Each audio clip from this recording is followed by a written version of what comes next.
Hello! Here we are again. You, me, and a friend. What's up? I am Asif Ali. This is Ali Baluch. And welcome to the apartment. This is what you would call a podcast. A visual podcast. Of the visual medium. Yes, and audio. And auditory. If you're listening to this, well, for the new audience, welcome. Thank you for so our much. returning audience, welcome back. This is the apartment. It is our chance to sit with some of our favorite and new, young, diverse content creators, influencers, and really get to hear about their story and their journey and their background.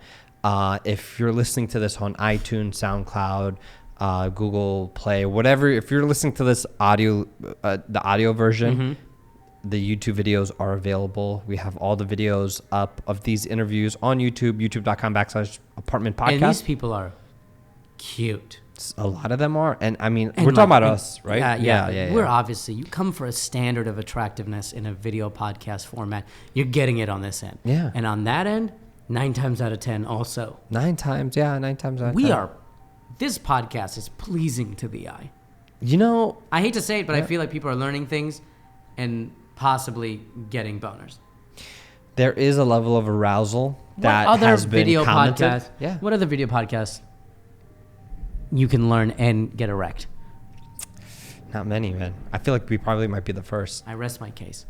So if you're watching this on YouTube, please let us know how much you hate us. You better have some sweatpants on. Because... And they better be sweatpants from Adidas. Adidas, from when you want to get a boner and you're tired of hiding it. Adidas, let everyone know. That's one of our main sponsors. It is actually our main. The sponsor is Adidas. And that was the tagline they emailed us. Yeah, we don't.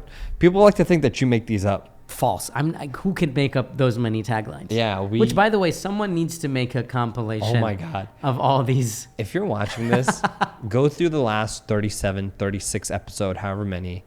Compile all of our Adidas taglines. Some episodes we forgot. We didn't forget. We just weren't sponsored. Right. Episode. Right. So, I mean, sometimes we're like, "Hey, this is our guest." They're like, "Nah, we ain't trying to sponsor that episode." That happens. It happens, man. In advertising, it happens. So please go check out Adidas.com. Use apartment podcast Asif Ali for the discount code in your purchase. And if it doesn't work for you, then I guess it's not available in your district or your region. Yeah. But don't stop trying. Don't stop trying. But anyways, so this episode we have King Vader. Oh, what a delight. Nice guy. He's really making waves on social media. He incorporates dance a lot in his videos. A lot of dance, a lot of comedy, a lot of anime. You can really tell his influence in the videos. This guy has blown up. Everyone's talking about him and his work. He's accumulated over like 1.2 million on Instagram. He rose to fame through Vine. And throughout the interview, again, if you're watching this on YouTube, we will be showing you the clips that we refer to in these in the discussion. If you're listening to this on YouTube, okay, first of all, I have to apologize. Right now, there's a damn ice cream truck. Ice cream truck parked right outside. It's been there for 10 minutes now, and we've delayed this intro filming. Either they're selling so much candy and ice cream that they just are there. 2, they're just so thirsty, like hoping someone will ever come out. Or 3, he's just being an asshole. It's being an asshole. Like if we walk out right now, first of all, what's like early afternoon? Kids aren't out there. Like, no, there's no line. And regardless, we were just like, screw it. Let's just film this. Hopefully he'll leave or turn off his music. Maybe our fans, our listeners like ice cream. This will be a familiar nostalgia for them. Yeah, maybe, man. Ice cream trucks, are they still a thing in your neighborhood? Let us know. Let us know. Now, let us know, because we don't give a shit. The worst investigative journalism. So King Vader was did great. It go away? It's gone. Oh, thank God. It's great. So King Vader, we talk about where he grew up, how he got into filming, the influences, how he maintains quality control. Yeah. He does seasons, how he thought of that. And what he has going on. Yeah, we really get to know him and his background. What's going on with him, in all aspects. We get into his DMs.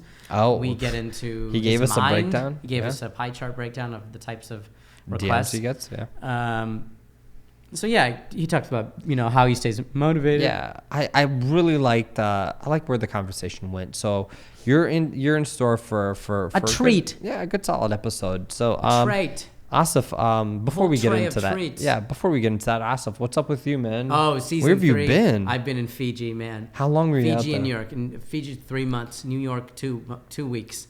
Wow. I've been gone. You've been working. You don't know me. I've had a bag. I need to do my I have so much laundry I need to do. Oh my God. 3 months worth of laundry I need to do. So if anyone wants to come over and help me do laundry. So what Asif does is he doesn't wash clothes when he travels. He just keeps buying more and buying more. Popping tags, baby. Yeah. So how was Fiji like? Oh my God. Season 3 of Wrecked is going to be, this is no bullshit. It's going to be the funniest. I mean, for the people that have watched it and have kept up with seasons 1 and 2, 3 is going to be much funnier. Do you know when much more action? Trailers coming out? Trailers should be coming out in the next couple weeks. Okay. And it should start airing either end of July or the beginning of August. Okay, that's cool. I'll keep you posted. And then we also did, me, Hassan Minhaj, Fahim Anwar, Aristotle Theos. We were in a sketch group called Goat Face. Oh, yeah. In LA a long time ago, I was there. On that, yeah. And so we shot a 1 hour sketch special. That's where we met. Yes, that's where we met. We met on the Das Racist music video shoot. Yes. We were shooting in a parking lot. Uh-huh. And people had to leave and get out of their car, but we had the whole setup. And Asif was like, "Where are you going?" And they're like, "I'm going to the store to get juice." "What kind of juice are you getting?" They're like, "He's like, all right, I'll go get it for you." You had to do it. And you would go, and Asif disappeared for like 30 minutes. He came back and was like, "Yeah, I couldn't find that juice." I couldn't. Do you remember that? Yeah, it's very hard. So anyway, so we did a 1 hour sketch special that also has us doing stand-up, kind of like a Brown, Key and Peele meets, stand-up kind of thing. It's very fun and unique, and we were really lucky to shoot it, and that will come out sometime in the fall as well. I'm very excited for people to see that. Yeah. And then I'm writing some stuff, trying to write a TV show, and that's You've been keeping busy, man. Do some stand-up. Yeah. I'll let you guys know about the dates the next episode. Yeah. And then I will have them. So definitely come see me on the road. Yeah. What about you? I've been working on a documentary for a long time, and the documentary is just draining my life. But outside of that, just creating content. And the thing is, I create content for like, a lot of people are like, "Oh, I want to see anything that you do." It's because I get hired to do projects for like clients, and a lot of people don't put their stuff on YouTube, or it's like for in-house stuff. So I'm like, even if I put it up, you're gonna be like, "Oh, what kind of client?" Right. It's not. Anyway. Anyways, this episode's gonna be great. Yeah, this episode's gonna be great. If you're new and you're like, "Hey, I like the way you guys ramble," subscribe. Please. We'll provide more of us just rambling.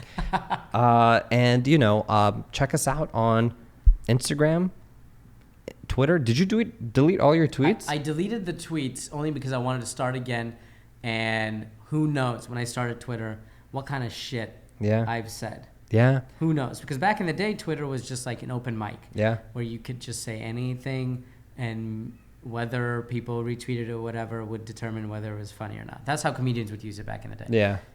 So then I was like, I don't know what. I mean, I could have said anything. I don't think I did, but I was like, better to be safe than sorry. Yeah. So I just did some spring cleaning. I deleted all the tweets. Are you gonna start tweeting again? Yeah, I'm gonna try.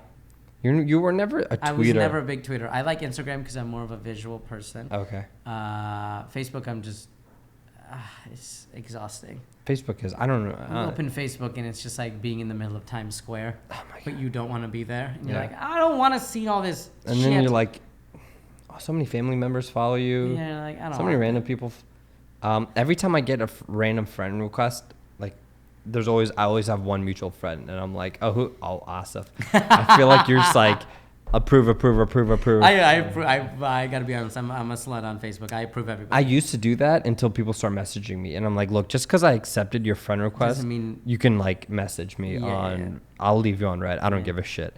But check us out on social media. Interact. Like, let us know what you like, what you don't like. Stop asking when the next episode is, which I appreciate the fact that you give a shit enough to ask. Keep asking. Keep the fire under his ass. Keep asking him. Just tweet this guy instead.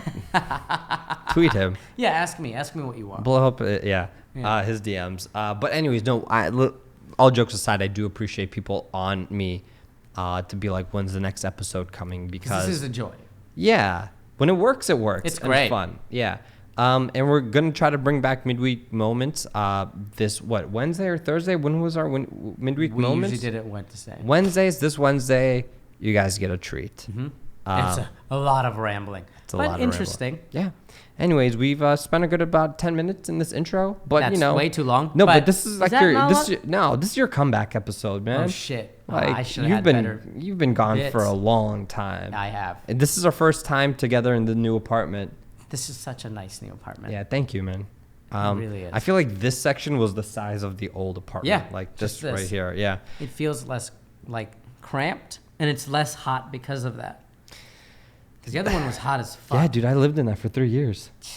Yeah. This one's nice. So, ladies out there, guys, if you can find a way to figure out his address. Currently, the door to his apartment complex building does not work. The lock does not work. So, if you can find out where he lives, just come up the stairs and... Please bring a weapon, too, and just put me out of... If you see me in here, just put me out of my misery. Just gently or brutally, whichever way you see fit, just come in. Don't do that. Just knock on the door, give him a hug, and tell him it's going to get better, and then leave. That's all. So, but, just... Go for it. Watch this episode. It's good. Yeah. It's real good. And here we go. Enjoy. You just came back from a shoot? Yeah. All dressed up. I want to believe that you kind of... I want to believe that you just sold some fire real estate. See, I want to believe that too. But waking up at like 8 in the morning. Yeah. Yeah, I can't. It's just something that I just had to do. So where'd you guys shoot? You guys shot out in North Hollywood? Yeah. Wait, was it? The church? Yeah, it was North Hollywood at this church. Yeah. It was a nice little shoot, something for this upcoming season. Yeah. Coming. Yeah. So I season 4? Well, season 3. Well, yeah. Well, the thing is, my Vader seasons are at the end of the year. Yeah. In December. So December coming up would be Vader season 3. But what I'm doing right now is just like this new season. It's completely separate from Vader season. This one's called Vader Storm. Mm-hmm. So it's gonna be the first of its generation, I guess. Yeah. So Vader Storm's gonna be dropping in July, most likely mid-July throughout the end of July. Yeah. But yeah, that's what I was doing today, just adding on another video to the big compilation of what Vader Storm will be. How many videos in the vault so far? So far, we probably have 5 finished. And are you shooting them and then editing them one off, or waiting and then editing them all at once? I have to edit every day as you go, as I'm filming. Okay. There's no time to wait. So you cut your own videos then? Yeah. Okay. Yeah. So you direct, act. Mm-hmm. Okay.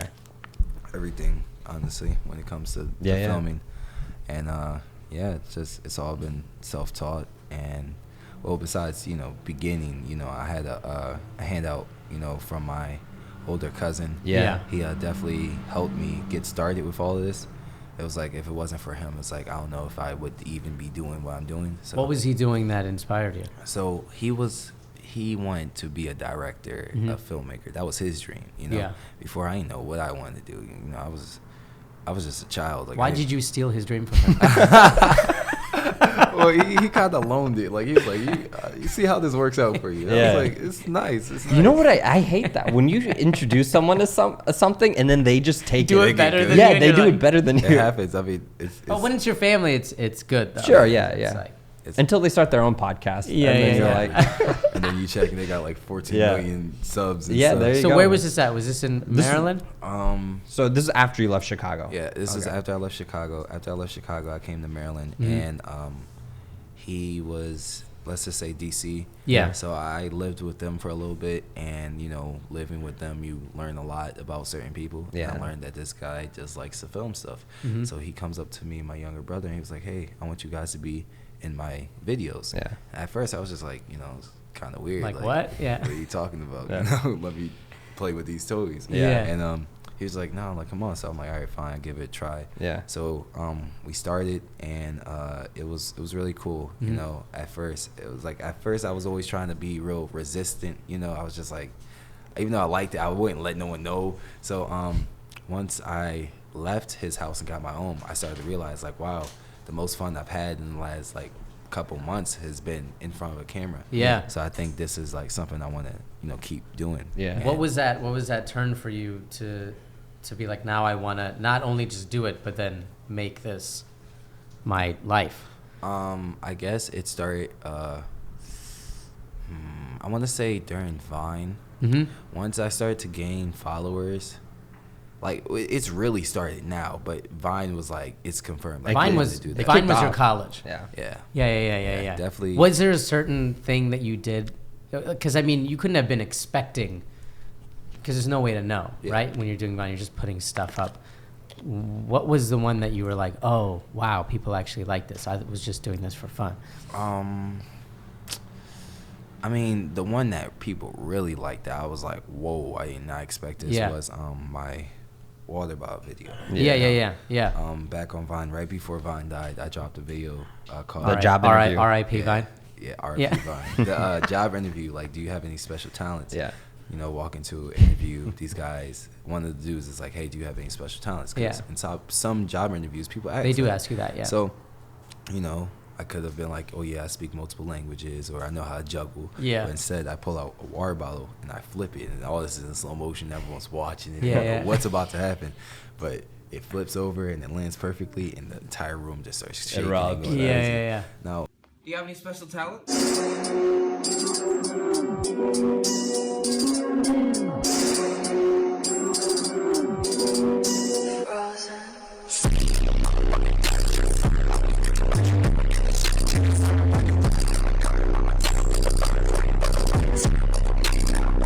when we was filming this, we filmed like probably like 5.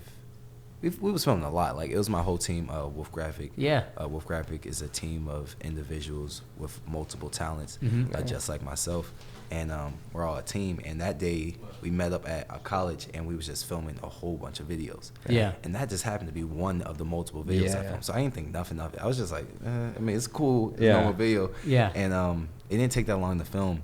And after, you know, I edited the video and stuff like that, I made some final adjustments to it, and then I was just looking at it, and I was like, wow, this is a really dope looking video. Yeah. And then I dropped it, and, like, you know, we got Kenny Knox, we got Dope Island, multiple people hitting me up like, bro, that video was fire. Yeah. I'm just like, what are you talking about? And they're like, everyone's hitting me up like, bro, that video's blowing up, it's going epic. Like, it just started skyrocketing on Vine. Yeah. So everyone's like, yo, is there a full version? I was like, yeah. It was like, post it somewhere. And I'm like, all right. So I posted it on Twitter, posted the full version on Twitter, and it started blowing up on Twitter. So then I was like, all right, let me post it on Instagram. Yeah. I posted on Instagram, and when I posted on Instagram, that was the first time I realized that I can not only just go viral on Vine, I can also go viral on Instagram. There's different platforms for you. So, like, I didn't know that was, like, kind of possible, because Vine just felt like it had such a big community that it was almost like when you get a million loops, you felt like you was viral. Yeah. But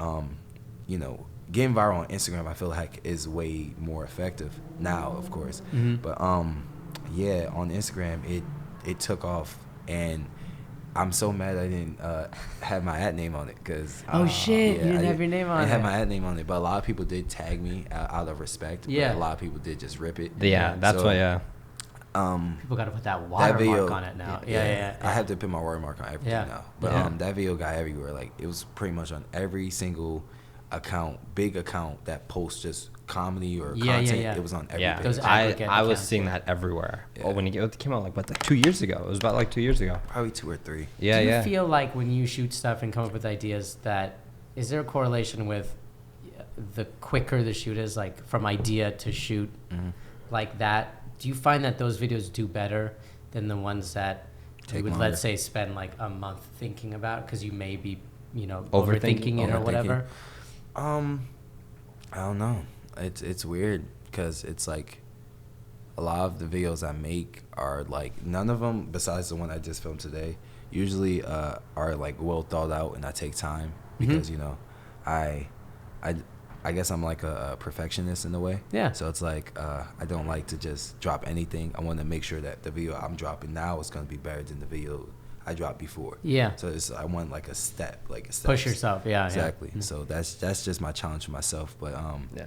you know, I guess I don't know, because I've had shoots like, you know, the water bottle video where, you know, it wasn't that long versus a shoot like my giving the gift to ISIS that took 7 hours or 8 hours in the hot sun. Yeah. So it's like, and that video blew up as well. Right. So it's like, you know, you never There's know. no formula. There's no formula. Yeah. But have you noticed, it's always everyone that we've kind of spoken to over the past 2 years or so, it's like the one video that they never really paid attention, like thought would go viral. And when it does, you're like, oh, but I have better thing. Exactly. I've done more, you know? That's how it always is. It's like with the water bottle video, like everyone, it blew up. I was just like, I got other stuff. Yeah. And I didn't want to, you know, get trapped in that, you know? Yeah. Because when something goes viral, you can get trapped into it. Like, you know, the water bottle, like, yes, it was a dope idea, but people's like, all right, you got to make a part 2 where you flip the water bottle and you're at a quinceañera. Because a lot of people do that. They'll be like, what's the thing that popped? And then I'll just keep making that or a slightly different version of the same thing until people are like, we don't like this anymore. And be like, all right, now I'll think of something different. I mean, we even did that back when we used to do like our prank videos. We did the Mortal Kombat elevator prank. Oh, right. Yeah. And we're like, oh, let's do number 2. Oh, let's do Street Fighter this time. Mm-hmm. Oh, let's, you know, like do Street Fighter number 2. Because the logic behind that when you were working, it was like that video game theme everyone was kind of going towards. So then was that tough for you then? Like when everyone was probably telling you to all just eyes make on more, you for the to next. be like, no, I'm just going to do original other stuff. I mean, I guess it was because, you know, obviously it's like the world, like, you know, I had the momentum. I had like a lot of people, the world watching me. So they'd like, you know, this guy can become the water bottle guy. He can get verified for flipping water bottles. But it's like, that's you not can make T-shirts with his face on a water bottle. But it's like, that's not what I wanted. So it's like, I just knew immediately I had to like get out of that. So, you know, I just kept pushing until we ran into another viral video. I think my next viral video on the Instagram was my first giving a gift to my ex. You know, how that happened. The whole idea behind that is really insane because it's like to give a gift to your ex and then for it to be on Valentine's Day. It's just like, you know, I don't know how I thought of that, but it's just like life experiences, real life. Did it happen in real life? It doesn't. The thing is with all those videos, you know, they're all directed towards my exes because it's like with my past relationships they wasn't truly all positive. So it's like, you know, if they see it, they see it. You know? So they're watching now, I'm sure. Yeah, for sure. So you know, it was dope. Whether or not they even want to. It's open everything. The Explore page and they're like, God damn it. You can't stop it. You can't stop it. It doesn't matter if you block me. You're gonna see me. But it was dope because like so the whole idea of like having the box and then, you know, keep opening boxes and boxes and boxes. That Russian doll. Exactly like that. And like, so you know, funny. I'm just in the back dancing and you know, that dance just kind of became my thing now. You know? Like the King Vader dance, you know, it's just that sway. You know me? Right. But how that dance came about, it was so weird because it's like my boy Taz, you know, he's recording behind the camera and I'm like, all right, so this part, she's opening up the gift, but I'm dancing behind her. I just don't know what dance to do. So I'm like, just play a song. I'm going to do whatever comes to mind. So he plays a song, and I literally just lift up my head. It starts swaying. It just became now dance. It's your signature thing. Exactly. So it's an organic. Yeah. But okay, let's take this back to like Anne Arundel County, man. Let's take this back to before everything popped off. You know, how's life growing up out there, man? In the sub, I'm from the DMV. I'm from the VA part, so I would always spend a lot of time in Maryland. But how was that transition from Chicago to Maryland? Were you know, was it easy? I think it was easy because what was going on in Chicago was a lot more chaotic. So, what part of Chicago were you guys from? I have no. You were too young. Yeah. It was, okay. Yeah, it was you don't go back often, or no. Okay. No. Yeah. But, you know, going to Maryland was definitely a different vibe because I had a lot of my family members over here that I've never met before. So, you know, seeing them, they had just had this love for me. Like, it's almost like they knew me. It's because they saw me as a child, and then me, my mom, and my brother, we just disappeared to Chicago for a little bit. And me coming back, everyone's like, oh my god, look at you, this and that. The return. Exactly. Yeah. So I mean, growing up was pretty cool. I met some really cool people. Wolf Graphic, the origins of Wolf Graphic is in Maryland. Mm-hmm. Yeah. And that's my entire team. So it's like I made a lot of friends. You know, I've lost friends. I've met great people. A lot of memories. A lot of stuff. Is there beef between other graphics teams? Nah, you know, we be chilling. Yeah. Like your Adobe skills are whack. After Effects shit is weak. Yeah, meet me in the streets. Yeah. Did you? Did you guys? So you can't render shit. Yeah, they start like zooming into everyone's graphic designs. See those edges? Yeah, see those edges? Shit. Yeah. Pixelated bullshit. So was Vine happening when you kind of got into college, or was it like right while you were still in high school? It was right in high school. Okay. You see, I think I started Vine like, let's just say my freshman year. Oh wow. Either my freshman or my sophomore. Yeah. Let's just say my sophomore year. Okay. Yeah. So it was in high school. Things kind of took off. Did it take off while you're still on Vine as or did it take off towards the end of the Vine? It took off towards the end of the Vine. Oh, one second. Okay. This is K-Town. So whenever we film, semi truck of all time. Yeah, I was telling him last time we were interviewing Meech and Timothy De La Ghetto, and it was the first time we filmed in this place, and in the middle of the interview, like there was a street fight. I thought you was about to say a shootout. No. Yeah, they shot each other. Meech and Timothy shot each other. Yeah, Meech and Tim shot each other. No, but like we had to stop the interview and walk out. We were just watching from like the window this like fight that just broke out. But just watching through the window. Yeah, literally, we were all snapping and vlogging. But yeah, that's anyway. So was it towards the end of your Vine, not your Vine career, but Vine itself, or were you still seeing like viral content on while you were still in high school? It was towards the end of Vine where I really started to blow up. Okay. And there's reasons behind that. And, you know, I had a feeling that it was going to happen. Yeah. But it just, you know, you never know. You just got to really go on faith. Yeah. Were you posting like religiously, or were you just doing it as the ideas came? It wasn't like an everyday thing. Because even back on Vine, I took my time, you know. Like, even back on Vine, it was like I had mini sets, like, you know, location, outfits, all that stuff was important to me. Yeah. So it's like, I was going crazy for the Vine. Like, there was a time where I did a Jason video. It was Black Jason or something Jason. Yeah. And this guy, he's on this dock, you know, boat dock. He's just in there. He gets a phone call. It says Black Jason. I just remembered. He answers and he's like, hello, and Jason's like, so like you ain't gonna give me my money, something like that. So the guy's like, you know, forget you. So he hangs up, and then you see Jason literally jump from out of the water behind him with a machete. And I told you, this is the shit. What? I don't know. Someone's just yelling outside right now. But anyways, Jason jumps up out of the water with a machete, and the guy just turns around like shocked because I only had 6 seconds, so I couldn't do much. Yeah. But everything I had to do in that video just for 6 seconds was insane. Like, so I'm in the Jason mask, full body machete. I had to jump off the dock into the water, full outfit. Oh wow! To do a reverse. To reverse it, just to make it, you know. Yeah. So I was doing do it for the Vine, man. Doing crazy stuff for the Vine. Yeah. Did you see the writing on the wall with Vine? Was there a moment where you're like, oh, this is done? Oh, like where it was you're like, this is the end of Vine. Yeah. So, you know, I call them the higher ups, and what I mean by the higher ups, I speak on like, you know, King Badge, Melvin Gregg. People who are really like those the top creators. Yeah. So I knew a couple of them. You know, like What's Good. I really knew him. He kind of gave me a warning. He was like, "Hey, bro." He's like, this app is done. Like he told me this like probably like 5 months or 6 months before it went down. That was a huge prediction there. So he's like, man, you might as well just start moving towards Facebook because this app is about to like be done. And I was just like, but bro, like, you know, I'm just starting to gain followers. Like, I don't want to leave. And he's just like, just get your Facebook started. And I was like, all right, man. But I really didn't because I was just like, let me just stay 100 to this app. Yeah. And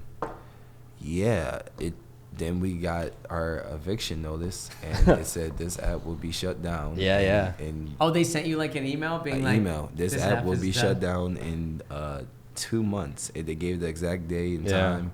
I remember the last day of Vine, everyone's posting a selfie. It's like, well, it's been real, yo. Yeah. It really was sad, but it was. Does Vine have all the shit? Yeah, it's still there. It's all there. Yeah, It's you just can't upload. You just can't upload. Anything. How's the transition to how's the transition to LA from Maryland? Was it hard to create, because you have like, you kind of start up a Wolf Graphic LA branch out here. And what made you move? What was so before I officially moved, well, first the transition was it was smooth, because it's like before I officially moved, I was taking trips back and forth out here. Okay. So it was like I already was kind of used to what it feels like to be working out here. Yeah. But then I realized, I was like, you know what? I need to take this seriously, because back in Maryland, before I took the official move, I had like 400K. I was like, I want to take this seriously. So I had followers. Followers. People are gonna rob you, man. Send you 400K. Only cash. 400K. I get it. Under my mattress. You know? Followers, yes, followers. So yes, I had 400K followers, and basically I told myself I wanted to take this more seriously. Yeah. But also, you know, it's one thing to say, and it's one thing to like prove it. Yeah. You know, so I've been telling everyone, I'm like, I'm leaving LA. Everyone's like, no, you ain't leaving. Blah blah blah. You're gonna be right here. I'm like, oh man. And then it came up to the month, and it was like, well, guys. Yeah. The U-Haul truck outside. Yeah. Like, oh man. I gotta go. Yeah. So I left, and you know, coming here, it was definitely a little hard at first. I'm still working, you know, because you know we still gotta get there, but we're working hard, super hard, and you know, just being here for like I was probably here for like 6 months, 6 or 7 months. And we went from 400K to $1 million. Wow. So I just visited back Maryland around April, around my birthday, and to come back to Maryland with like 1 million followers, just to show people like I did it. I did it. Yeah. And I'm not done yet. So yes. Is it dope. Do you find it that's awesome, hard? Is it creatively, is it easier to create content here versus Maryland, or like when you're in Maryland, was it just coming out of you, you know, like just content and ideas? Have you had any type of like block? The thing about like writer's block, it happens to everybody. And I feel like it doesn't depend on location, because even back in Maryland, you know, I was filming like a maniac. But it's like every once in a while, a writer's block can happen. Yeah. But to avoid that, what you want to do is every time you have an idea, write it down and put it into your notes. So when that writer block happens, you have something to go back on. Go back into your notes, look at your ideas, and improve them. You know, find something, you know, take it out the dirt, dust it off. Yeah. Wash it and improve it, and you know that definitely helps out of writer blocks, because I was just in a writer's block before this season, and this season helped me jump out of it. So we're completely out of it and back in motion. So. Oh, for sure. I mean, there's one thing about like LA culture that everyone kind of wants screen time. Everyone wants to be in front of the camera. Has that been hard for you to deal with personalities? Because I feel like you have a lot of personalities, a lot of the bigger influencers in your videos, in these last few videos.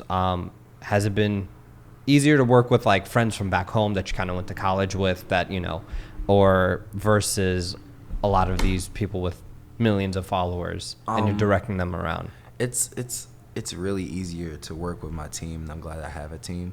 But when it comes to like collabs and stuff, collabs with like influencers with like big followings, it really depends on one, like the level of like respect and the level of like how much this person messes with me. Jesus.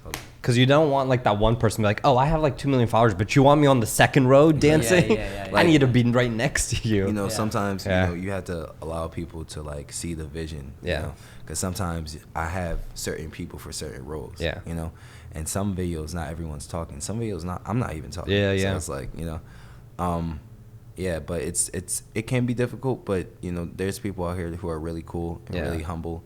So it's like if you just talk to them like, this is a vision, this is why I need you a part of this video, and this is this, and they'll understand. So. Yeah. How did your fan base change as you did you notice that there was a change in the type of people that follow you since when you started to now? Yeah, it's a huge change. Like, cause in the beginning, you know, it was 0, and well, like I mean, when you had like 400,000, are those the you know, now that there's like the ride or dies versus people who are just like, coming on now? I just it's becoming like a cult. Like, it's becoming like a cult now. Like people are really like down for Vader videos. They want you to do well. Yeah, it's great. They, you know, and I think what's helping is like I speak to my followers a lot, and like I try to be as real as possible. Like, you know, when I post like certain motivational videos, like I write like a caption that's like mad long, and that's just me like coming from the heart, just saying everything that's on my mind. And you know, I talk to people. I have a second account. I am King Vader, and I jump on. I follow everyone back on that account. Yeah, it's like my second account where it's personal, and I can follow people back. And that one, I can really talk to people and get closer with them and stuff. So I feel by doing that, I'm creating a family with my followers. Because a lot of people, you have like a bunch of followers, but it's like if you're like not nice, if you're not a good person, it's like it's just gonna backfire. Right. So you know, I just appreciate that people appreciate the hard work that I'm doing. So it's like if a follow back to someone is gonna make them happy, change their life, because they'll be like, this dude you never really know. gives a shit. You never know. It's like if Kevin Hart had like a backup account, and like or like Will Smith or someone, and they followed me back. You know, they don't know how much that could have inspired me to work hard. So because you never know when they're gonna look. Those people don't even realize like a casual like on a random person's life. They'll just be like, oh, what? That will be their Twitter header for like a year. That's why like you know, I tell people to hashtag my name, King Vader, and like I follow my hashtag on Instagram. So, you know, I'm just, as I'm looking through my feed, I see people who are like year one doing my dance or doing something. I just I can like comment, whatever. And I go through my DMs, and you know, someone like writes me like a real message, and I feel what they're saying. Most likely, I'm gonna talk to you and like. What's the percentage of? What's the categories of people sliding in the DMs? What's the percentage of like people who are like sincerely like, hey, you changed my life, versus like, yo, I'm trying to smash, versus like, can you wear my shitty T-shirt in a video? Like, what is it? Give us a pie graph. Yeah, what's the pie graph of this? It's like, let's see. People need to know this, man. This is important information that, you know. So it's like 40% sincere messages. Yeah, like, you changed my life. I want to do better because of you. Okay. You got 60% left. Okay, let's see. I'm just trying to divide this all up. Okay.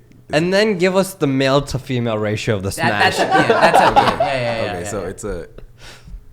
So 40% sincere, I'm going to say it's a 20. No. I'm going to say it's either 10 or 20, but I'm gonna be humble, so I'm gonna say 10. It's a 10% of just random thirst. I'm trying to smash. Send me a GPS location. I'll show up naked. Let's do this shit. So where we at? 50? Yeah. Then we got 30% of, you know, bro, listen to this song. Bro, listen to me. I'm the hottest upcoming rapper in Temecula, California. People don't even know, like, I actually listen. You listen. I listen. Wow. And I am angry if it's not fire. I am angry. Because the gall of you to waste my time with this trash. Yeah. You know I'm busy. I should diss you. You should diss the people that send them back a SoundCloud link if you just shitting on them. But like, you know, because the thing is, I really want to find someone in my DMs. I'm like, oh my, this is fine. And it's happened a couple times. That's and, like, awesome. Stuff like that can open up new like doorways. So where we at? What was that, 80? We're at 80 now? Yeah, you're 80 now. And then, let's see, the other 20% is probably just like, just random stuff. Just stuff that has nothing to do with me. There's people like a random bot accounts, and then sending me random things. Random angry political rants. Yeah. That would be me. I would go into Will Smith's DMs and just send him an angry political. He's crazy. No, I'm kidding. All of my DMs are you from India or are you from Pakistan? That's 90% of That's my it. And it's angry too. I get a lot of what happened to you, man. What happened to you? What? Nothing. What? Nothing. You used to inspire me. Now you're just like a warning. Yeah. What happened? This is why my parents told me to go to college. Speaking of that, how was you did 2 years of school? How did your mom take it, or your family take the decision like, hey, I'm gonna put school aside and I'm gonna pursue this career? And what did you major in? Well, the thing was, it was a community college. Yeah. Mm-hmm. So it's like, honestly, I didn't really know what I was doing there. Yeah. At all. Yeah. Mm-hmm. Did not know at all. I think I was majoring in communication. Mm-hmm. If you ask me, I wouldn't be able to tell you. Yeah. But it was a little difficult at first because it was like my mom. She wanted me to do something else. Yeah. I'm 6 foot. My mom wanted me to play basketball. Okay. She wanted me to play sports. Are you stuff. athletic? Yeah. Okay. I have to be, especially with everything I'm doing. Like, Yeah. But she wanted me to play sports, and she pushed basketball on me really heavily. Yeah. And I tried, and I realized I'm not good. I'm not good at basketball. What is lacking in your game? That self-awareness is very important. It's very important. You know? It's like, okay, I don't want to say something, and then I'm on the court one day. It's like I know his weakness on the court, but I don't know. His left side. It's when you play basketball. The thing with me is like I like to have fun. Yeah. But to really be good at basketball, you have to be serious. You can't be playing for fun. You got to be the guy who's just you gotta be aggressive. I've played with those dudes who are just like yelling, like, "Yo, stay on your man." Box the fuck out, and you're like, "Yo, I'm just here for enjoyment." Bored. Yeah. The same things, code words. You're like, what? Yeah. But it just it requires a certain amount of confidence and seriousness. And like you have to be confident in every move you make when you play basketball. Yeah. And that is just like I was having fun. I wanted to have fun. But when I went to the tryouts and stuff, I was like, people here, they're serious. Yeah. It's like life or death for them. Yeah. And life or death for me is filming. So that's where I need to belong. Like that's where I need to be. Yeah. And you're dunking on people on the internet. Exactly. Yeah. When it came to, the whole college thing, so I was doing college, and there was a point in college where, I was in like a film class, and the class was cool. No, it wasn't. It was horrible. Was it like a production class, or was it like film theory? Let's watch film and talk about. It was like the choice of color and It was like a little bit of everything. Like it was a class teaching us how to film. Okay. Mm-hmm. So it was like I felt like the things that we was learning was things that I've already learned on my own. Because you were doing all this stuff. Exactly. Already. Yeah. But it's just like with the class, they was teaching us the certain terms behind the things. Gotcha. So I did appreciate that. But what I did not appreciate was us going into class and then us watching a movie, that just had nothing to do with anything. Okay. French New Wave cinema sucks. I said it here. Damn, and shots then fired. after our homework was, you have to complete 100. You had to write down. You had to watch 100 PowerPoint slides. Oh, God. And like write down something for 100 PowerPoint slides. Yeah. And I was like, I'm not doing that. Yeah. That's 100. That's 100. Yeah. I'm not doing that. So that ruins a lot of passion. Yeah, and it was like even besides the homework, some of the stuff she has doing, I was like, I'm realizing like you're really taking one of the greatest parts out of filming, and that's just the freedom of it, the freedom and the creative process. Yeah. It's like, when you're teaching everybody how to film the same way, you're going to get the same stuff. Yeah. There was one time we had to do a project where, she allowed us to film our own project and we was going to present them. But the thing is, every project had to be filmed the exact same way. And I was like, I want to be different. Yeah. I want to create something awesome. So it was like, for you to tell us we all had to film a project and they all have to look the same. Yeah. It's like that's not what filming is. Yeah, At least that's not what I think filming is. It felt restrictive. It felt so restricted. So was there a movie that you saw in that class that you liked? I think one, but it was so weird. It was like this woman, she was driving with her son, and the car crashes, and then it's the middle of the night, and you see these two grown men with like overalls on, and they like kidnap the kid, and I guess they're gonna eat the child. I guess they eat people. Maybe it was The Hills Have Eyes. Maybe it was something else. I've never seen this movie before. But the mom wakes up and the kid is gone, and she's just screaming. She sees like a trail of blood, and she just starts following it. And then it just cut off there, and I was like, well, that was. So you saw just that clip of that. Yeah, it was just on certain clips. But Damn. There was a time in school where I was sacrificing a lot of my personal filming time for class and school. So I started to just film in college. Like, I was like, because to go to college, then go all the way home, then find a location, I was like, no, the college is about to be my location. So there was times where I even sacrificed going to class just to film a video. Oh, just to shoot a video. So it was becoming the thing where I'd be filming the video, and then mad people would come out and they're seeing me film this video, and I don't know what they was thinking. They was probably like, "What is this guy doing?" Yeah. But when they see me now, I get a lot of, "Yo, you went to AACC, bro. I saw you filming and stuff like this. You're dope. Keep doing your thing." And I had to make that choice to just choose me over that at that moment. And then what was the moment where you're like, I can't play in these two worlds anymore and I got to get out of here? Well, it was really my mom's acceptance that this is what I want to do. And that only came from the Waterball video, right? It went viral, and then it actually got featured on television on Comedy Central's Tosh Moyo. And I love Tosh Moyo. He's great. The guy's, he's insane. Yeah. He's insane. So, I love Rob Dyrdek's show too. That's my show. I produce on that show. Ridiculousness. Serious? Yeah. Wow. I love that show too. So it's like, I think that's where I think we saw it at work, and we're like, we got to reach out to this guy. Insane. Yeah. Rob's show is definitely number one for me. But thank you, man. Moyo, that was like, it's good to know. We had competition with him back in the day. It's good to know. It's good to know. But so what happened was, I brought my mom into the living room. Yeah. Sat her down. I was like, "Mom, I want to show you something." And I pressed play on the TV, and she literally is watching my Waterball video on Tosh Moyo's show. And she just got so excited and happy.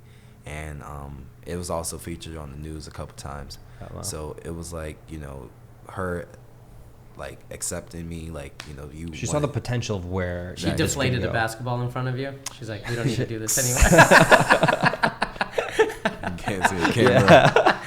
That would have been amazing. But after that, she just like gave me space and like allowed me to do what I wanted. And because of that, it just made everything so much better. And I got to do a lot more and accomplish so much more and make her even proud. For sure. So. That's awesome, man. How has what should we expect for this season or season 3? This season has a lot of special effects, a lot of superheroes in it. Okay. The Affinity. I remember you talking a lot doing a Marvel. War. I just recently watched the Infinity War. And the second I saw a trailer for it, I knew I had to make a video. Yeah.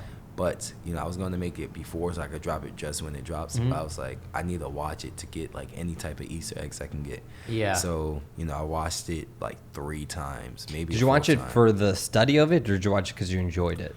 I watched it for both. Okay. It's at a point where I can't even watch movies and not study it. Yeah. It's like I had to do both. Yeah. Like, I'm about to watch The Incredibles 2 tonight, but, most likely I'm going to be, like... studying and stuff. Like storylines and how they build the characters and stuff like that. But so we got the Infinity War video. I'm not gonna like go down a list of videos, but we got there's a lot of. But that's the general theme, like the big overarching theme that you pushed to everyone was weird. Like Infinity War's. I just know that video is gonna be one of the biggest videos of the season. Yeah. But we have videos all over, like. My videos touch on a lot of my favorite things in this world, like my childhood TV series or video games. Yeah, what were the shows that you watched? Because you have a lot of I feel like Naruto, for sure. I definitely, as a kid, I watched Naruto. I watched Dragon Ball Z. I watched Danny Phantom, Jimmy Neutron, Timmy Turner. I've watched Dexter's Laboratory. I watched... Because we see those influence, Yeah, it's a lot of stuff. Because you have your variant of Nickelodeon that you do. It's insane, like, the fact to think that I would make a Jimmy Neutron video is like, if I told myself that like 5 years ago, I was like, what? So it's cool that I actually like got to do it. So I watched a lot of stuff as a kid, and I watch a lot of stuff now, because I want to keep my mind fresh with like. What are the shows like that you're into now? I mean, childhood shows. I mean, I really like Adventure Time. I liked Regular Show when it was on, and I like Gumball. I think Gumball is one of the most creative shows of this generation. Period. Yeah. I watch Family Guy religiously. I watch Rick and Morty. I just got into Rick and Morty not too long ago, and I really like it. That show's awesome. That's a cool show. I watch that show religiously. Have you ever thought about making your own show? Yeah, we're actually in the works of that. So, are you? Yeah, so definitely, you know, doing the skits and stuff. That's just something right now to just get the world's eyes on me. Yeah. But TVs, directing movies, and acting, that's the end goal. Yeah. So it's like right now, you know, I'm having fun, and I'm also entertaining. Yeah. But I have a final goal. Yeah. So I'm curious, because where did the mob dancing come from? What was the inspiration behind that? I don't even know. Like maybe a Step Up movie. I just like being robbed while everyone's dancing. Yeah. That whole aesthetic. It's insane how. Have you noticed copycatters? You know, like. Oh yeah, there's I mean, it's weird because like now, it's like my videos have like gotten like around the world. So you know we got people in Germany. Yeah. We got people in Japan. Like, isn't that crazy that like because there is no like language barrier, because it's like a lot of it is just like imagery and dancing and action and stuff like that the whole world. That's what I actually like really love about it, because it's something. It's the videos that I make are universal. Yeah, it's something that you don't have to watch, and you know sometimes they need words, but most of the time they don't. So it's like it's something that everyone can enjoy. Yeah, from all parts of the world. So I love that. Yeah. So how did you know the dancing thing just kind of came up, or it just okay yeah. It just kind of happened because you know I've always found myself dancing, and you know I've always found myself smiling, you know, to express how I felt. Yeah. And it just kind of happened, like you know it just molded itself into it. Yeah. So this field can be very taxing mentally, emotionally, spiritually. What do you do to keep your mental health? Own peace of mind? How do you stay focused? A lot of music. Okay. I listen to music like probably 60 or 70% of my day. I'm always listening to music. Okay. Another thing I do is I listen to motivational speaking. Because you know I believe in creating your own reality through words. Like words are really powerful. Yeah. So you manifest things through words. Yeah. So one thing I've realized is that, you know, if you think negative shit is going to happen to you. Yeah. So if you think positive, man, snoring. Yeah. He's tired, man. I feel bad. No, I can get you a pillow, man. No. Okay. No, it's for real. So like, you know, if you think negative, negative stuff will happen to you. Yeah. But if you think positive, a lot of positive things will happen to you. Yeah. So my whole idea with motivational speaking is that I'm listening to this and it's feeding my subconscious. Yeah. So all these positive words are feeding my subconscious. So these are things that I'm subconsciously thinking about throughout my day. Yeah. So it's come to the point where I listen to certain motivational videos like music. So it's like I can actually say the words to them. So, yeah. So like you have like this big collective around you, you know, and you're constantly working in a team. You know, you have your Wolf Graphic team. Do you need like alone time, or you're like, all right, today for the next 2 days, no one talk to me. I gotta like just chill by myself. Yeah, cause you know, being like, you know, like a person who's like on top of a team. Yeah. It's like, you know, a lot of people, you know, they come up to you for advice and they need to know what's going on. They need to know what's the next move. So it's a lot of pressure on me. You know, besides on like the stuff I had to do for myself, I also had to think about the stuff I'm doing for Wolf Graphic. Yeah. You know, and it's a job that you can't really leave, but like, you know, everyone needs their alone time. So it's like, you know, I'm actually about to going on like a little vacation. Oh, nice. So I'm about to go on my first cruise. Oh, okay. We're going out to Cuba. So hell yeah. Whoa. That's gonna be fun. Cuba's nice. Okay. That's gonna be like my little relaxing time. Even while I'm out there, I'm be editing it up and come back and drop this heat. So have you noticed? Is it easier or harder to make friends now that you've grabbed so much attention and, you know, you've blown up?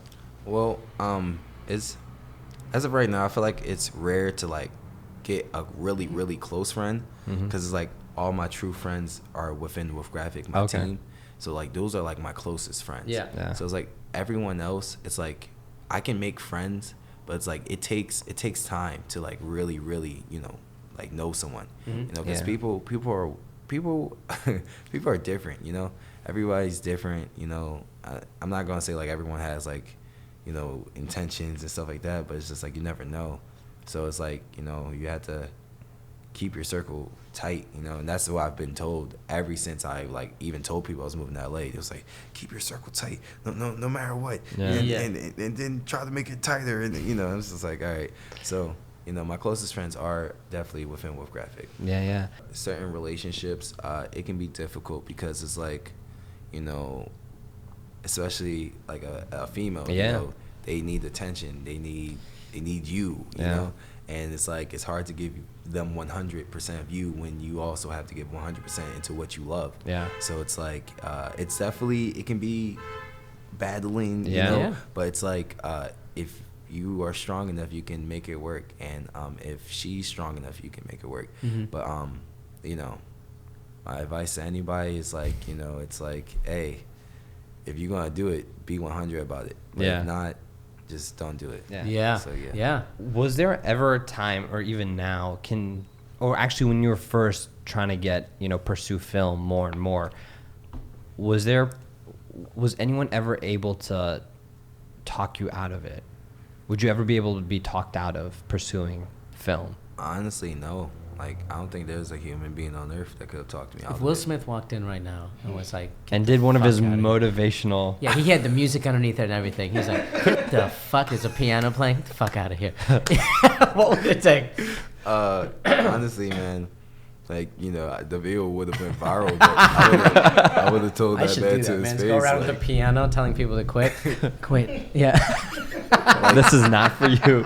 For real, it's something that I told people, like, I treat this like life or death. Yeah. So it's like, if I was on like a movie set one day and I had to do some stunt where it could possibly cause my life, like, most likely I'm gonna do it.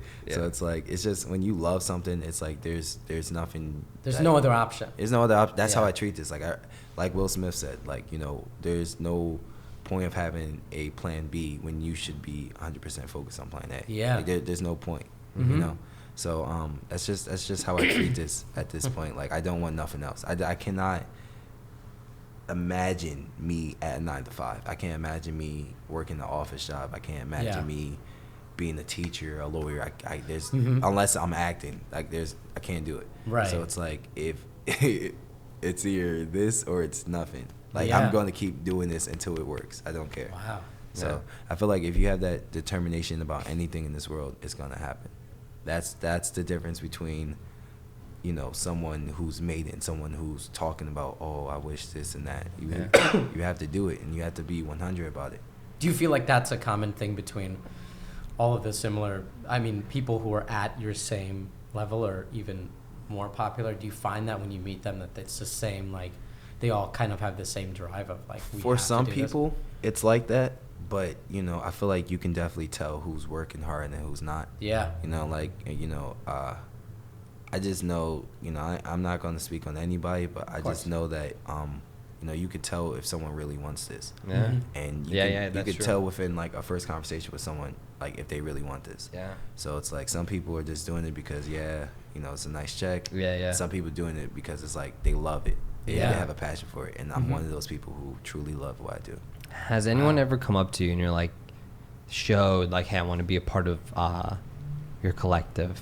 Here's my videos. And you look at it and you're just like, look, man, this is not for, like, did you ever, like, I feel like you're not the type to shit on someone's dreams, but, like, I feel like there's some people that just, or, like, I need advice or feedback.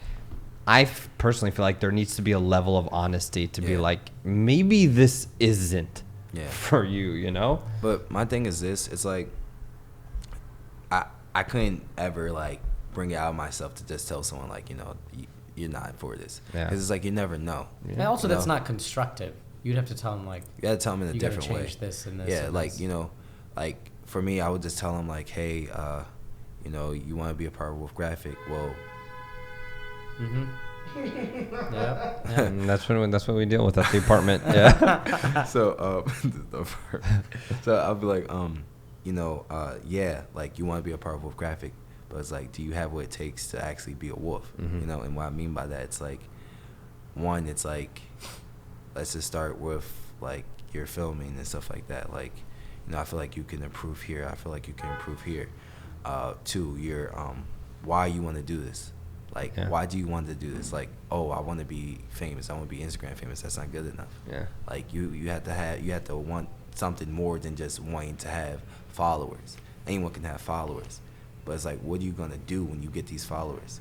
So it's like, at the end of the day, I put people through trials, you know, to get into Wolf Graphic because I take my team seriously. Like, besides myself, my Wolf Graphic, like, that's my baby. You know, I take that seriously.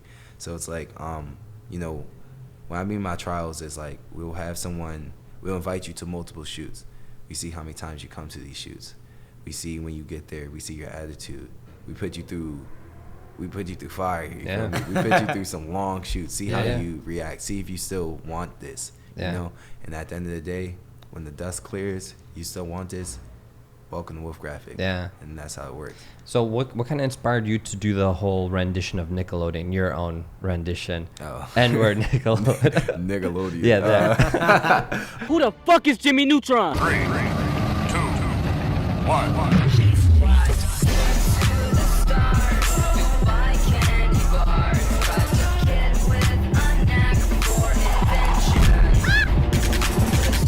I don't even know, like, that was so last second. Like, I was like making a video. I think the first time I did it was on the Vine, on the rapping cipher. It started off with the Firebenders, you know, because the idea of the Firebenders is spitting the diss to all the nations, you know me? And just in the bottom corner it says Nickelodeon. I don't even know why I did that, but now it's like it's a network, you know. Nickelodeon probably does not like me. No. And you just go and you recreate a lot of like Nick. Yeah, and I don't even know. It's like I ain't even wanted to be like that, but now it's like that. Yeah. But besides like you know, Nickelodeon, I'm also gonna like venture off into like Cartoon Network. I don't know about Disney Channel, but Cartoon Network. Did I do Disney Channel? No. I don't think I did Disney Channel yet. No. Well, I was definitely thinking of Adventure Time, because it's just that beginning shot where it's just like zooming in past everything. Yeah. I feel like I want to recreate that. But besides that, it's like it's really cool to like create like a universe for it, especially the Timmy versus Jimmy. Yeah. Like having in the beginning like Timmy Turner, Dimsdale, everyone's like freaking out because they see this newspaper of this boy genius and stuff. And then like Timmy, you know, because think about Timmy Turner as a character, he gets jealous a lot. Yeah. He gets jealous a lot in the show. So it's like, even with the whole Timmy Jimmy Power Hour, he was jealous of Jimmy because it's like Jimmy he worked for what he got. You feel me? Timmy, I wish for this. Jimmy, man, he built it in seconds. You feel me? So I always mess with Jimmy Neutron over Timmy. That's why I had to play Jimmy. And just the idea of just having Timmy pulling up on Retroville on some crazy stuff. Yeah. And he's like, who the fuck is Jimmy Neutron? And Jimmy pulls up like, I'm Jimmy Neutron. Yeah. That's what Jimmy would do, man. It was really cool to have my take on it, and people really love it. Yeah. So yeah. How'd you come up with seasons? Because the internet does not, at least, Instagram and Twitter and all, they don't, usually the common theme is just keep putting stuff out every single day. Every Monday. Single day. Put something check out me out. Every 3 times a week, 4 times, 7 times a week. Put stuff out all the time until you're just drained and thrown into the curb of other people. Dead. How did you decide to do seasons? It's crazy because it actually started back on Vine. I remember on Vine, I used to make little trailers for to let people know I'm dropping the video every day. Certain Viners would drop a video 3 vines a day. For me, it was 1 vine, and that's it. I guess I just felt like the video I made was it was good enough to be watched all day. Quality versus quantity. Exactly. Yeah. I believe in that heavily. So I started on Vine. I think I made one. It was the return of Vader. Basically, I was gone for a long time. Yeah. And made this little video of me on the ground. I wake up, I stand up, and it says the return of Vader. 7 new videos dropping all this week. And it started on Vine, and I saw that strategy worked. So I was like, let me try this on Instagram. We started with Vader season, and we did it. And Vader season 1, it was cool because it was like the prototype. It was like, let's see how this goes.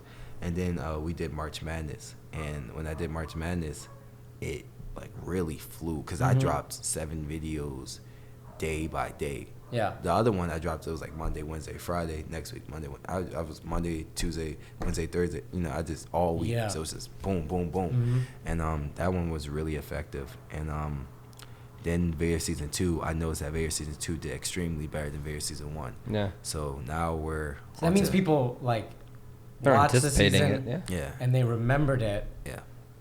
So then you not putting stuff out every day was fine because they're like, we remember. It's like it's a build up. Yeah. So it's almost like it's like a TV show. Exactly. It's almost like let's say Childish Gambino. Like Childish Gambino can be gone for a long time. Yeah. But when he drops something, it's heat. It's fire, and that's just the same energy and the same fan base I've created. And now we're on to our 3rd year seasons, and we got Vader season 3 coming at the end of the year. We got Vader Storm happening next month. And besides that, it's not like when I'm not doing a season, I'm not dropping videos. It's like if I have a video to do in between the season, I'll just do it. Yeah. But seasons are like I feel like those are my best videos. Those are videos I'm gonna sit down and like, boom, boom, boom, this is gonna happen. This is gonna be insane. So these are the ones that I put real production behind. Yeah. So when awesome. Well, my last 2 questions I got. When you were in Maryland, what were you doing while you were in school? Were you working? What kind of jobs did you kind of have before you did this full time? Yeah. I had 2 shit jobs. I had this one job, my first job ever. It was one of those things where you see posters. It's like job, get money. Oh, and you called. Want to make $1 million in a week, but still stay at home. So I was like, you know what, man, I need money. Yeah. Let me call this number. Oh my God. So I called it. They talked to me. It was like it's a newspaper selling business. Okay. So I'm like, all right, and they're like, yeah. And the other thing is completely it's 100% commission.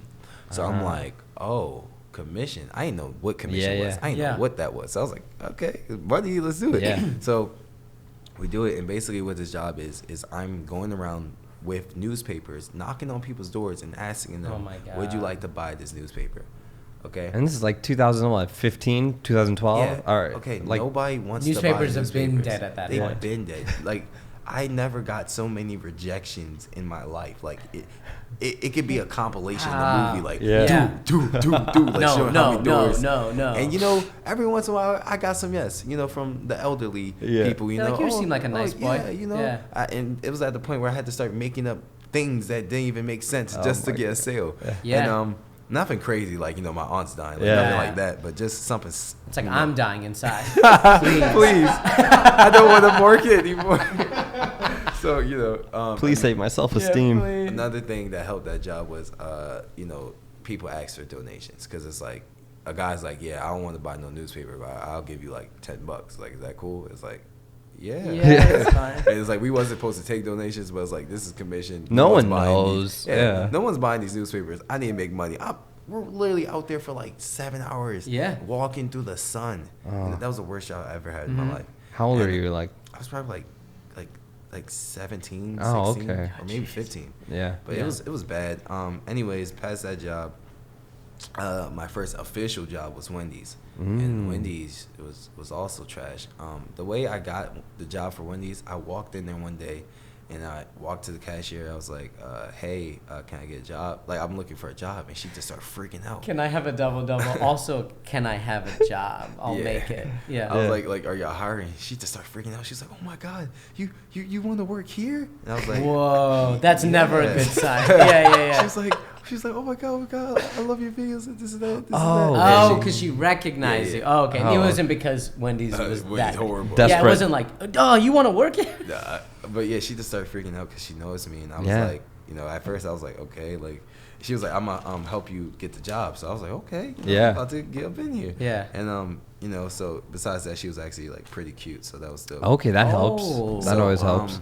The next day, I walk up in there, manager, and I start working.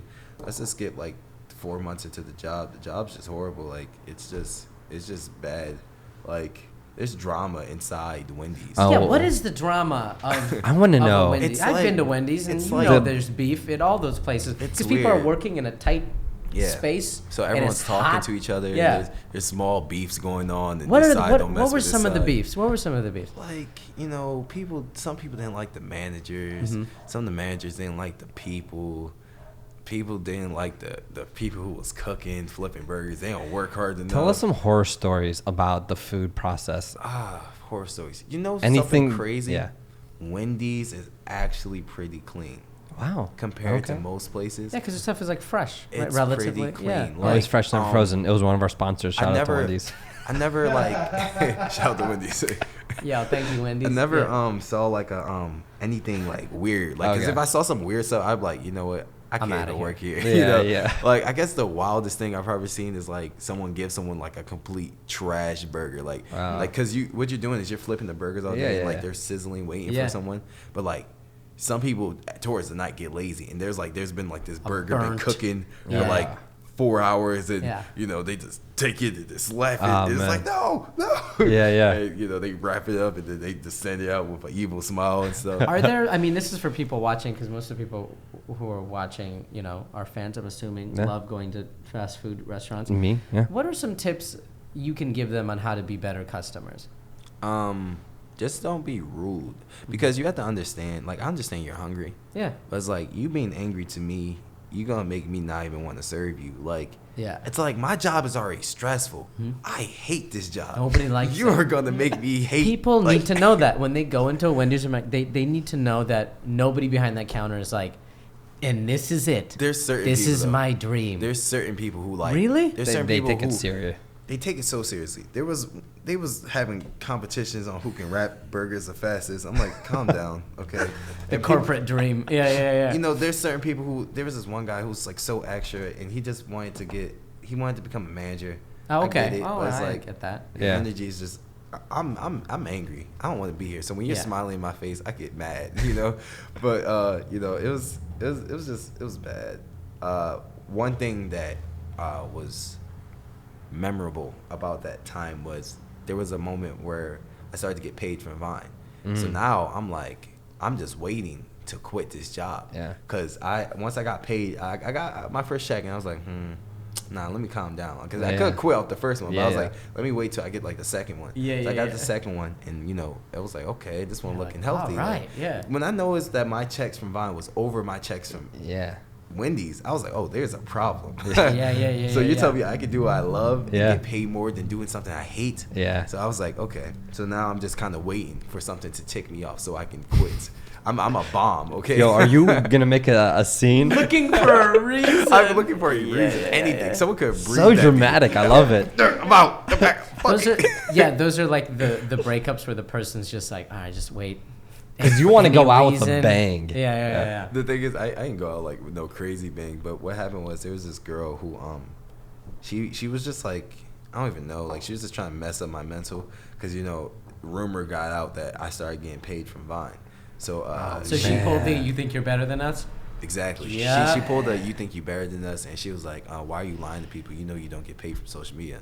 I was like, "What? Why would I have to lie?" First off, But then I was like, she told me something. She was like, "Why are you?" She was like, It doesn't matter. Like, you're not gonna quit. You already know you're gonna be working here with us.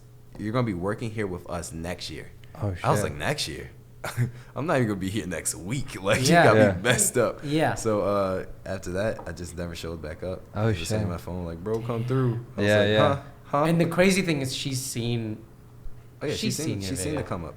Yeah. And one thing I do every time I go back to Maryland is I go back to that same Wendy's with my squad. Oh man. And I tell my squad to buy anything they want, and it's on me. Oh man. And the cashier is someone I always recognize, and you know, I tell everyone I go in, I'm like, oh yeah, I got it. And then I pull out the card, and I'm like, there you go. And she was like, oh, so you roll like this now? Yeah. You damn right. You damn right. Fuck Wendy's, man. How dare you? I love Fuck it. you, but thank you. I love it. Did you have like, I feel like a lot of people are just too proud to do that. They're like, oh no, I have a following. I can't, you know, I'd be caught dead working any type of job outside of social media. With me, it's like I feel like you had a very grounded experience where you're you like have something to look back on. Like, I had some this people, is what it can be. If I had some people recognize me at the window. Like, yeah, it happened like probably twice. Like, I would just be chilling. They'd be like, "Wait, you be on Vine, don't you?" Yeah. And I'm like, "Yeah." And they're like, "What the hell are you doing here?" Yeah. I was like, I don't know. Yeah. But it's like, even as of now, like, of course I don't see myself in the 9 to 5, but my mindset is this: if I absolutely had to, you're gonna see King Vader in the Chick-fil-A, Yeah. like chefing it up. Like, why not? It's just like, if I had to, I'm gonna do it. Yeah. So it's like you're not gonna let your pride or your ego get in the way. Plus, that probably pushes you to work harder because you know what that's like. Exactly. It's I love it's it. no shame in my game. Like, I'm gonna make it regardless. So Yeah. it's like, if I gotta work at Chick-fil-A to get back to where I need to be, that's what's gonna happen. I love it, man. So yeah, that's that drive you need. That's that hustle, man. Thank you again. Yeah, no So problem. much. Thanks, I know man. you had no sleep. I know you just came back from a shoot that you just did. Yeah. Running off of like fumes. 2 hours. Yeah, of you sleep. guys are on fumes right now, so we don't want to take up too much of your time. Yeah. Yeah. Thank you guys for having me. This Of course, is brother, super man. dope. Yeah, but dope. you again, a lot of our past guests, a lot of our audience have kept mentioning Gotta that get him on. you gotta are get him on. Hey. the Make future. make sure he looks like he just gave a shout great to, sermon. To Yeah. Micho Mars. Yeah. And shout out to Timothy. Both you guys are goats. Yeah. You guys are super dope, and thank you guys for mentioning me in here. When I watched that, I was like, wow, I felt so touched. Like, Yeah. Thank you guys. No, and a lot of people I've spoken to, they got their eyes on you, man. That's dope. So we're all excited to see what's next, man. Trust, I got a lot to show. Yeah. All right, brother. Thank you, man. Thanks, man. Appreciate it. it. That was a lot. What people don't know about this particular episode that just happened is King Vader came from a shoot, and so he had 3 gentlemen with him. Yeah. And so while we were talking, they were just right there. Right over here on this couch. Do you want to show them your couch? Yeah. You know what? Show them your couch. So he's talking here, right? We're talking, and then over here is 3 friends, and if you can imagine, they're all passed out. Okay, so while we're talking over here, right, having a conversation, in our periphery are 3 dudes. Just the whole time they're just like, just passed out. There's one here, and there's one there, and one of the guys was snoring, and I don't know if you guys noticed it in the cut, but he was snoring. And Ali was like, "Oh, do you want to?" And his friend elbowed him, so bad. And he woke up, and he was just like, and his hat was like, and then he woke, his mouth was open. I'm sympathetic. I'm also a mouth. That's why I'm not, but I was like, hey, he seemed tired, and I was like, he wasn't very tired. I was like, hey, I can get you a pillow. His friend elbowed him, and then he's like, mouth was open, eyes. He'd had like the. Like you're going to another dimension where your eyes are rolled up in the back of your head. So he's like, and then like snoring loudly, and the guy hit him, and he's like, oh. You wake up when you sleep too hard, and you wake up and you forget where you are. Yeah. He had one of those sleeps. So why am I in this? Yeah. He's like, oh, we're still here at this fucking podcast, and then he was just like awkward, and then you were like, can I get you a pillow? And he was like, no. I'm good. Was I drooling? I'm sorry. So that's just to show you, we need to get a 3rd camera. Oh, yeah. You know what? Yeah, I can get a 3rd camera. You could put it there. Yeah. And whenever, because a lot of these guys, they're coming from shoots. They're busy. They're coming from shoots, and a lot of them have they have friends and shit. Yeah. So they'll come and they'll hang out. Yeah. And now that we have like space. Yeah. For them in to your hang new out. apartment. Yeah. You gotta get a 3rd camera so you can get the audience. We're getting a 3rd camera, and I even rotated my couch to face us because he was like, I'm gonna bring some friends. I was like, all right, well, I don't want to have the couch facing like the walls and the TV. I was like, let's spin the couch around so they can. This is gonna be a huge thing for us, okay? Yeah. If you can get a 3rd camera. Oh, we'll get a 3rd camera. Or put them behind him, like you said earlier. Yeah. That could be an issue. Anyways, guys, we have a lot of ideas. Yeah. This could really be something. Look, but I did like the fact that, he seems very driven. I think it's kind of crazy in a good way that he has memorized motivational talks. Wow, yeah. He seems to be really driven. And I'm happy for him. He I enjoyed that he looked like a real estate salesman. Yeah, coming in. Yeah. Because nobody thinks, YouTubers and Instagrammers and... He's a very grounded individual. Yeah. He's very grounded. Hey, Wendy's story is hilarious. I love the Wendy's story. I love that you go some stunts on Wendy's every year. I applied to Wendy's when I was 20. You couldn't get a job? I made the mistake of putting all my work experience where I was like Capitol Hill, IT, this and that. You were overqualified. I was overqualified. And I like unironically wanted to like be a sandwich maker at Wendy's. Because when I went in, that already sounds too overqualified. Sandwich maker? Well, that's what they call. Who the hell do you think you are? That's what they. French? Yeah. You're a sandwich maker? We make trash. You're a trash maker. Okay? I was like, can I be the panini presser? Like, you're in the wrong place. You guys have a cappuccino machine here? I used to work a lot of corporate. Like I did retail. I did Best Buy for like a few months in high school. Then I was like, fuck retail. I'm never going back. Because I hated talking to people. And I started working in corporate America. I did this internship. I was a mail boy and whatever it was. I was like, after like doing that for like a year and a half to 2 years and being in like corporate environments and in politics, I was like, I want to do like real work. Because I just sit in front of a computer all day, type some shit up, whatever. So I was like, and I love Wendy's. I was like, I want to work the grill and I want. What's your favorite item at Wendy's? I get the junior cheeseburger with... I'm not a fan of tomatoes on burgers, and I'm not a fan of and onions. Yeah, or pickles. I don't fuck with pickles. If I start in the last episode. What do you mean? 80% of the toppings on a burger you don't fuck with? Yeah. You just get lettuce, bread, meat, lettuce, cheese, and some condiments. I don't fuck with mustard. Why not? Mustard? I don't know. It's disgusting. That's why. It's not disgusting. Look, actually, mustard versus ketchup. Ketchup wins 100% of the time. But that doesn't mean that mustard is shitty. You just don't fuck with mustard at all. Nah, man. If I was starving and there was a mountain of burgers with mustard, you just die. I'd die. If the burgers were already covered in mustard, you'd be like, I don't have time for this. Yeah. You should have just killed me. Yeah. That's torture. If someone made like a burger full of like pickles and tomatoes and they're like, this is... Why do you hate pickles? It's that sourness. All right, if there's anyone that agrees with Ali Baluch, please just raise your hand in the comments because I find this to be a very controversial... The episode that you missed last week or last month because you're in Fiji... we talked about pickiness in our food, and that was like I don't fuck with cucumbers either. Oh, come on. Cucumbers and pickles. Cucumbers? Nah. Damn, man, you gotta open up your I mind. do, sure. I agree, but right now, you're like the Trump of condiments. I guess so. Where you're like, get this goddamn mustard out. Yeah. Mustard, like I can sniff that shit. Like if there's a burger with mustard, I'd be able to whiff it. You've never gone to Costco and gotten one of those hot dogs, those all beef hot dogs, yeah. And you just don't put fuck ketchup. with mustard. You put ketchup. I put ketchup, mustard, onions, relish. I'm like, give me everything. Yes, please make my breath smell like a dumpster. Listen, you're eating a hot dog. It's going to smell like shit either way. Hot dogs smell Swing delicious. For the fences. Hot dogs are amazing. Too many people give me shit for my love of 7-Eleven hot dogs. And you know what? It's justified. What is in a 7-Eleven hot dog? Ignorance is bliss. Knows. Ignorance is bliss. I'd rather not know. It's mostly just receipts. There you go. It's a ground up receipts and just creatures. Yeah. I'm sure I know how gross the meat is. I know it's not great, but I don't give a shit.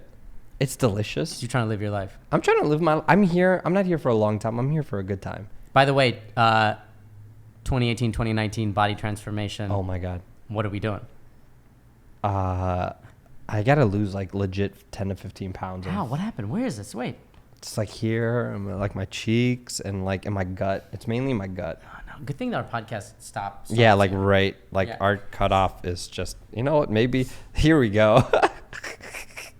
There we go. The screen is just going to cover. That'd be funny if like a year from now you put the thing down. The screen. It's like, welcome. The screen will be right up to here. Yeah. Welcome to the apartment. My name is... Oh, God. If you guys didn't XL see... Baluch. Yeah, if you couldn't see because you're on iTunes, I just lifted the laptop up higher and covered... This is exciting. This is exciting. I'm gonna. My joking goal. To my. You like bulked up last year. I bulked up in Fiji because it's easy because they give you food and I can't do stand up or anything else there. So I just go to the gym and the gym is right there in front of your room. Yeah. So you have nothing else to do at night other than go to the gym. I got huge. You got huge this time too? I got cut, man. I looked great. Yeah. And then right when I came back, if you're not working out, eating good, I'm eating this shit. It's just like, yeah, I need to buy a car. Asif has been eating this entire giant, look how, it's like the size of my head. Yeah. That's how big this bag is. Asif's been eating it. Got to get the candy away from him. So it's just like, this next year, I'm going to get so jacked, it's going to be a problem. I don't want to jacked with me? I don't want to gain muscle mass. Yes, you do. I just want to stay skinny. Like, I want to be I just want to be skinny. Whoa. What's going on? This is turning so sad. You just want to be skinny? Yeah. Just get yoked, man. Nah, man. Nah, that's not... By the way, when we say we're going to get yoked, we mean like, if we put a sweater on, you will not be able to tell at all. Yeah. So for us, getting yoked is no you won't be able to notice it. I just want to be like, just tight toned. I want to go back to 21-year-old me, 20-year-old me. How much less did you weigh? Oh, dude, I was like 130. You want to be 130? Well, no, but like, I just want that flat stomach. Oh, you gotta stop eating fucking. I know.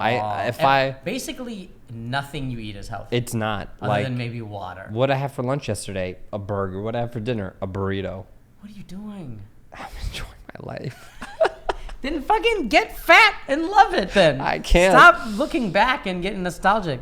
You can listen. You can either be happy, fat, or mad and skinny. I watched Call Me by Your Name, and it was a beautiful film. Yeah. And all I could think about was like, I was that Timothy Chalamet. I saw him. I was like, I was your size once. Mm-hmm. I was that thin. But he is like 21. Yeah, and I was like that thin at that age, and I'm like, I'm old. No. And I'm gaining weight. You know, I don't want to say I have body dysmorphia. But you have body dysmorphia? I'm just like, I always, you're always like, what am I, why can't I just control, anyway. Why can't you just control what you eat? Yeah. The problem is when you were 21, you were eating the same shit. I was. You just had a higher metabolism. I did, yeah. So there's no consequences. So then now this is the first time in your life where food has consequences. Yeah, it all came crashing down when I turned 25. That's when the weight started not shedding. And I was like, wait, I eat and it sticks? I was like, this is an issue. The problem is you're living, I mean, Koreatown is great, but it's not like a healthy food haven. Oh my God, no. It's You need to find an apartment that's right next to like a Tender Greens or something. Oh man. No, Tender Greens, the mashed potatoes, man. I don't eat the mashed potatoes. Oh, I love them. I mean, I have them, but I've never. For those people who remember. Gotta get some self-control. From the You Now days, the people who used to watch my stuff from way back when, Tender Greens was like my go. People would like mail me gift cards. Like Amazon gift cards to Tender Greens. And it was like, I would get an email, be like, oh, you have a $20 gift cards. And I remember every single one of you guys, and I appreciate you all. But, you know.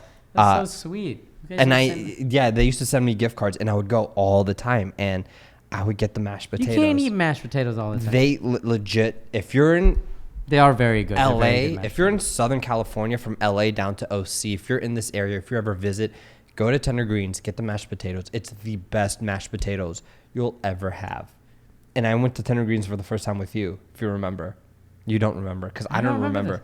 We were in Santa Monica with Amjad, and I got my profile picture that I used for a long time that I look like a child. But we had some shoot. I'm sure we shot something there because Amjad had his camera. And then... and then I tried, you explained what Tender Greens was to me, and I was like, oh, okay. And Look at me. Look at me, I'm changing lives. Yeah, you changed my life.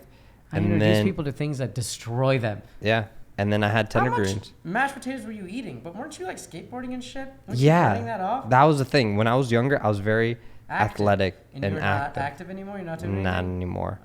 Okay. Oh, here it is. This was the picture. That yeah. If you guys can't see. Okay, just that. That was a picture taken at Tender Greens. Hold on, my cousin's calling. Hey, what's up, man? Put him on speaker. Hold on, 1 sec. Yo, what up? Are you calling and hanging up? Yeah, I actually did that. I was kind of filming. What's up?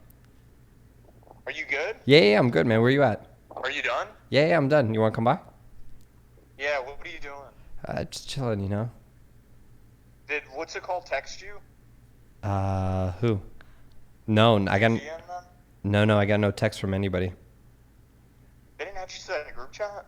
Oh, yeah, I've been added to a group chat. I didn't check the group chat though, but I've been added. Do you want to? Are you going to that? Yeah. I don't know what it is, but I'm down to go. All right, I'm gonna stop by the group. Hey, random question, random question, bro. Do you like mustard? Do I like mustard? Yeah, do you like mustard? Nah, not really. Only honey mustard. Some chicken sandwiches. Honey mustard? Honey mustard. Okay. All right, dude. All right, I'll see you. peace. People like mustard. He said he didn't like mustard. You like honey mustard. Honey mustard counts as mustard. But it's funny kind because of mustard. all my cousins, like on my mom's side, dad, like he's my cousin. I just called. He's visiting. We all like make the honey mustard joke from Fahim's stand up where he was like, Honey mustard? Yeah, he was like, he's like, I don't know, like honey mustard? yeah. So we always, yeah. Okay. Well, this intervention of me, you know. I'm just saying, if you can take the motivation we learned from the young man, Vader himself. Yeah, young Vader. Young Vader himself. Young father. Is that if you really want something to happen, you have to speak it into existence, okay? So you got to really say like... Dude, you're giving me goosebumps, making me think about eating fucking pickles. Look like, at this shit. I don't know if you can see. You have to say like, you know, there's nothing wrong with being fat baluch if it's something you want. That's not something I want. So then you have to say, I don't want to be fat baluch anymore. I don't want to be fat baluch I want to be anymore. call me by your baluch. I want to be call me by your baluch. You want that Chalamet body, and you can get it. You just got to stop eating fried everything. That's true, man. And you got to learn how to cook, man. In fact, people watching, if you have any easy recipes, any sort of easy things that our dear friend here can cook, because now he has a wonderful kitchen.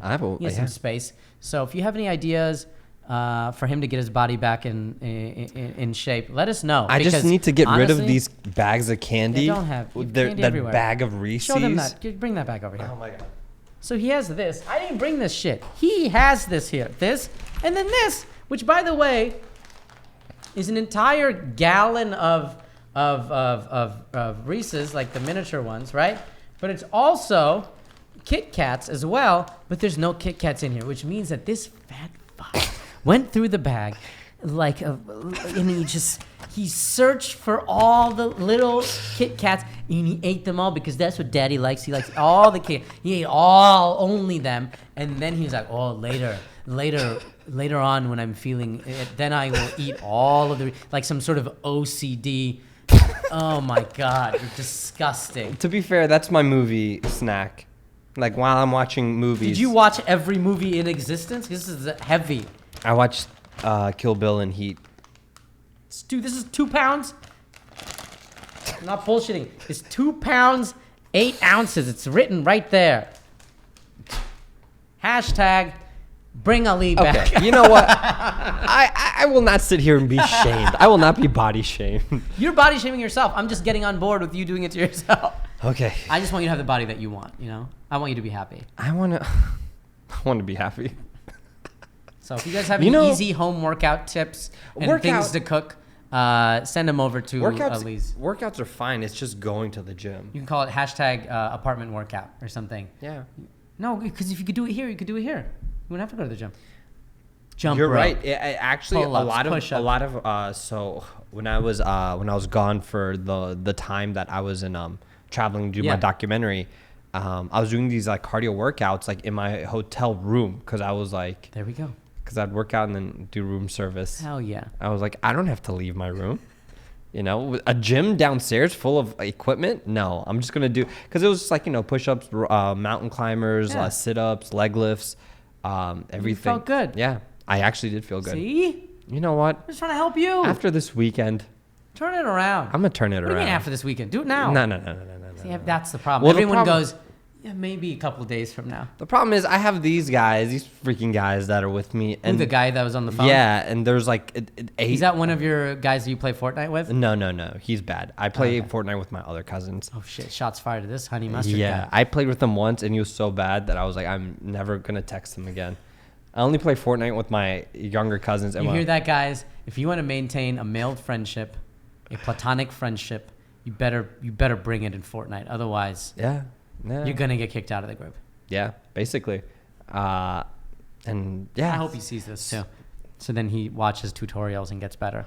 Well, the problem is this guy's like a genius. Like he works, like he has interviews with like SpaceX and shit to work there. And they're like, are you good at Fortnite? And he goes, no. And they're like, get the fuck out of here. What do you think he's we do like, here? I can roast him, but he was like, I don't give a shit. I'm a genius. So I'm like, all right, man. Good luck with Tesla and all that. Yeah. But all right. Well, you know what, guys? This has been nice. It's nice to be back. It's nice to talk to people. Yeah. Last time we were together was with Rami Youssef, and he got his TV show. It got picked up, guys. See what happens when you watch it. TV shows get picked up. The show is on Hulu, and it will be out. They're shooting it now. Probably, yeah. And this is what happens when you come on The Apartment. You're just destined for success. Yeah. I got on a TV show. You got fat. Everyone gets what they deserve on The Apartment. That is true. Everyone gets what they deserve. God, I really hope people don't rip me on there being like, how dare you body shame him? Attack this man. Take me down. Ruin him. We filmed a midweek moment, and we're actually going to release the audio. Yeah, we're going to start releasing midweek moment audios.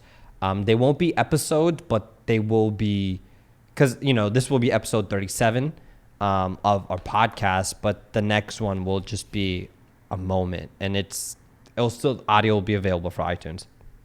Also, pardon me. That's what happens. Pardon me. That's it, guys. Thank you so much for watching. Thank you. We will be back very soon now that we are both in Los Angeles together. And subscribe, share, comment. Let us know your thoughts on what you want us to do, what you would like us to do, who you would like us to interview. Yeah. Send some compliments to Lee.